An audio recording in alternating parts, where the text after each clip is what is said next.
உங்களுக்கு தகுந்த பட்டாசுல வெடிக்கணும். உங்களுக்கு தகுந்ததுன்னா என்ன மாதிரி பட்டாசு? மத்தாப்பு, இல்ல சங்கு சக்கரம், இல்ல நெருப்புசை, இந்த மாதிரி பெரிய பட்டாசு தான் பெரியவங்க தான் வெடிக்கணும். பொதுவாக சொல்றது சின்ன சின்ன பட்டாசு தான் வெடிக்கணும்.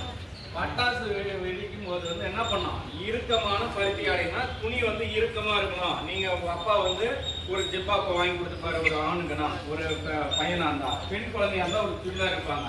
அதை சுடிதார் சால் இப்படி தொங்க விட்டுட்டு பட்டாசு வெடிக்க கூடாது. புரிதா சொல்றது? ஏன் தொங்க விட்டு வெடிக்க கூடாது?